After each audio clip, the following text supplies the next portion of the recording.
ಎಲ್ಲರಿಗೂ ನಮಸ್ಕಾರ. ಲಾವಣಿ ಕಬ್ಬಿನಲ್ಲಿ ಕೊತ್ತಂಬರಿ ಬೀಜವನ್ನು ಹಾಕಿ 27 HP ಕುಬೋಟಾ ಟ್ರ್ಯಾಕ್ಟರ್ ಚಾಲಿತ ಇಂಟರ್ ಕಲ್ಟಿವೇಟರ್ ಸಹಾಯದಿಂದ ಗುರ್ದಾಳನ್ನು ಹೊಡೆದು ಬೀಜವನ್ನು ಮಣ್ಣಿನಲ್ಲಿ ಮುಚ್ಚುವ ಆಧುನಿಕ ಪದ್ಧತಿ ಇಲ್ಲಿದೆ. ಇದರಿಂದ ಒಂದೇ ಬಾರಿಗೆ ಕಳೆ ನಿಯಂತ್ರಣವಾಗುವುದರ ಜೊತೆಗೆ ಉಪ ಉತ್ಪನ್ನವಾಗಿ ಕೊತ್ತಂಬರಿ ಸೊಪ್ಪಿನ ಭರ್ಜರಿ ಇಳುವರಿ ಪಡೆಯಬಹುದು. ನಮಸ್ಕಾರ ರೈತ ಬಾಂಧವರೇ, ಕಬ್ಬು ಬೆಳೆಯಲ್ಲಿ ಕಳೆ ನಿಯಂತ್ರಣ ಮಾಡುವುದು ದೊಡ್ಡ ತಲೆನೋವೇ? ಜೊತೆಗೆ ಕಬ್ಬಿನಿಂದ ಆದಾಯ ಬರಲು ವರ್ಷ ಕಾಯಬೇಕಲ್ಲ ಅನ್ನೋ ಚಿಂತೆ ನಿಮಗಿದೆಯೇ? ಹಾಗಿದ್ದರೆ ಈ ವಿಡಿಯೋ ನಿಮಗಾಗಿ. ಇವತ್ತಿನ ವಿಡಿಯೋದಲ್ಲಿ ನಾವು ಲಾವಣಿ ಕಬ್ಬಿನಲ್ಲಿ ಕೊತ್ತಂಬರಿಯನ್ನು ಉಪಬೆಳೆಯಾಗಿ ಹೇಗೆ ಪಡೆಯಬಹುದು ಮತ್ತು 27 HP ಕುಬೋಟಾ ಟ್ರ್ಯಾಕ್ಟರ್ ಚಾಲಿತ ಇಂಟರ್ ಕಲ್ಟಿವೇಟರ್ ಸಹಾಯದಿಂದ ಕಳೆ ನಿಯಂತ್ರಿಸಿ ಬೀಜವನ್ನು ಮಣ್ಣಿನಲ್ಲಿ ಹೇಗೆ ಸುಲಭವಾಗಿ ಮುಚ್ಚಬಹುದು ಎಂಬುದನ್ನು ಪ್ರಾಯೋಗಿಕವಾಗಿ ನೋಡೋಣ. ಮೊದಲನೆಯದಾಗಿ ನಾವು ಲಾವಣಿ ಕಬ್ಬಿನ ಸಾಲುಗಳ ಮಧ್ಯೆ ಕೊತ್ತಂಬರಿ ಬೀಜಗಳನ್ನು ಹರಡುತ್ತಿದ್ದೇವೆ. ಕಬ್ಬಿನ ಸಾಲುಗಳ ನಡುವೆ ಇರುವ ಜಾಗವನ್ನು ನಾವು ವ್ಯರ್ಥ ಮಾಡದೆ ಉಪ ಉತ್ಪನ್ನವಾಗಿ ಕೊತ್ತಂಬರಿಯನ್ನು ಪಡೆಯಲು ಇದು ಅತ್ಯುತ್ತಮ ಮಾರ್ಗ. ಕೊತ್ತಂಬರಿ ಕೇವಲ 30ರಿಂದ 35 ದಿನಗಳಲ್ಲಿ ಕೈಗೆ ಬರುವ ಬೆಳೆಯಾಗಿದ್ದು, ನಮಗೆ ಕಬ್ಬಿನ ಆರಂಭಿಕ ವೆಚ್ಚವನ್ನು ಸರಿದೂಗಿಸಲು ಈ ಉಪ ಆದಾಯ ನೆರವಾಗುತ್ತದೆ. ಈ ಕಬ್ಬಿನ ಸಾಲುಗಳ ನಡುವಿನ ಅಂತರ 4.5 ಅಡಿಯಾಗಿದ್ದು, ನಾವು ಎಕರೆಗೆ 30 kg ಕೊತ್ತಂಬರಿ ಬೀಜವನ್ನು ಹಾಕುತ್ತಿದ್ದೇವೆ. ಈಗ ಟ್ರ್ಯಾಕ್ಟರ್ ಚಾಲಿತ ಗುರ್ದಾಳ ಸಹಾಯದಿಂದ ಕೊತ್ತಂಬರಿ ಬೀಜವನ್ನು ಮುಚ್ಚುವ ವಿಧಾನವನ್ನು ನೋಡೋಣ. ಇಲ್ಲಿ ನೋಡಿ, ಇದು ನಮ್ಮ 27 HP ಶಕ್ತಿಯುತ ಕುಬೋಟಾ ಟ್ರ್ಯಾಕ್ಟರ್. ಇದಕ್ಕೆ ನಾವು ಇಂಟರ್ ಕಲ್ಟಿವೇಟರ್ ಅಥವಾ ಗುರ್ದಾಳ್ ಜೋಡಿಸಿದ್ದೇವೆ. ಇದರ ವಿಶೇಷತೆ ಎಂದರೆ ಕಬ್ಬಿನ ಸಾಲು ಯಾವುದೇ ಹಾನಿ ಮಾಡದಂತೆ ಇದು ಅತ್ಯಂತ ಸುಲಭವಾಗಿ ಚಲಿಸುತ್ತದೆ. ನಾವು ಮೊದಲೇ ಬಿತ್ತಿದ ಕೊತ್ತಂಬರಿ ಬೀಜಗಳನ್ನು ಇದು ಮಣ್ಣಿನಲ್ಲಿ ಮುಚ್ಚುವ ಕೆಲಸವನ್ನು ಅತ್ಯಂತ ನಿಖರವಾಗಿ ಮಾಡುತ್ತದೆ. ಹಕ್ಕಿಗಳು ಬೀಜ ತಿನ್ನದಂತೆ ಮತ್ತು ಬೀಜ ಬೇಗನೆ ಮೊಳಕೆಯೊಡೆಯಲು ಈ ರೀತಿ ಮಣ್ಣು ಮುಚ್ಚುವುದು ಅತ್ಯಗತ್ಯ.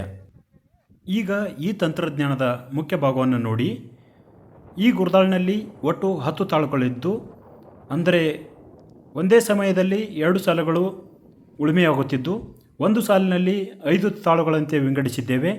ಈ 5 ತಾಳುಗಳ ನಡುವಿನ ಅಂತರ 30 ಇಂಚು ಇದೆ. 4.5 ಅಡಿ ಕಬ್ಬಿನ ಸಾಲಿನಲ್ಲಿ ಈ 30 ಇಂಚಿನ ಗುರ್ದಾಳ್ ಅತ್ಯಂತ ಅಚ್ಚುಕಟ್ಟಾಗಿ ಕಬ್ಬಿನ ಸಸಿಗಳಿಗೆ ಯಾವುದೇ ಹಾನಿ ಮಾಡದೆ ಸಾಲುಗಳ ಮಧ್ಯೆ ಚಲಿಸುತ್ತದೆ.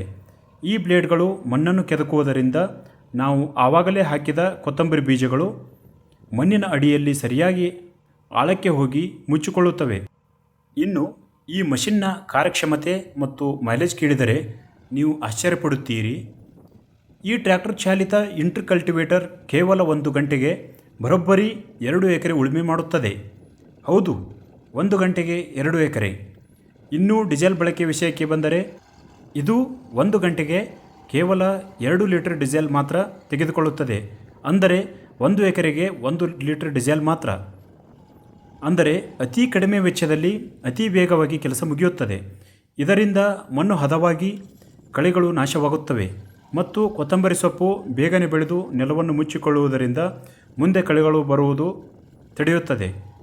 ಕಬ್ಬಿನಲ್ಲಿ ಆರಂಭದಲ್ಲಿ ಕಳೆಗಳು ಕಬ್ಬಿನ ಬೆಳವಣಿಗೆಯನ್ನು ಕುಂಠಿತಗೊಳಿಸುತ್ತವೆ. ಆದರೆ ಈ ಇಂಟರ್ ಕಲ್ಟಿವೇಟರ್ ಚಲಿಸುವುದರಿಂದ ಮಣ್ಣು ಕದಡಿ ಕಬ್ಬಿನ ಸಾಲಿನಲ್ಲಿರುವ ಅನಗತ್ಯ ಕಳೆಗಳೆಲ್ಲವೂ ನಾಶವಾಗುತ್ತವೆ. ಇದರಿಂದ ಮಣ್ಣು ಸಡಿಲಗೊಂಡು ಕಬ್ಬಿನ ಬೇರುಗಳಿಗೆ ಗಾಳಿಯಾಡಲು ಸಹಾಯ ಮಾಡುತ್ತದೆ. ಅಂದರೆ ಒಂದೇ ವೆಚ್ಚದಲ್ಲಿ 3 ಕೆಲಸ: ಬಿತ್ತನೆ, ಕಳೆ ಮುಕ್ತಿ ಹಾಗೂ ಮಣ್ಣು ಸಡಿಲಿಕೆ. ನೋಡಿದ್ರಲ್ಲ ಸ್ನೇಹಿತರೆ, 4.5 ಅಡಿ ಕಬ್ಬಿನಲ್ಲಿ 30 ಇಂಚಿನ ಗುರ್ದಾಳ್ ಬಳಸಿ ಕೇವಲ 2 ಲೀಟರ್ ಡೀಸೆಲ್ನಲ್ಲಿ 2 ಎಕರೆ ಕೆಲಸ ಮುಗಿಸಿ ಕಳೆ ನಿಯಂತ್ರಣದ ಜೊತೆಗೆ ಕೊತ್ತಂಬರಿ ಮಿಶ್ರ ಬೆಳೆ ಹೇಗೆ ತೆಗೆಯಬಹುದು ಎಂದು.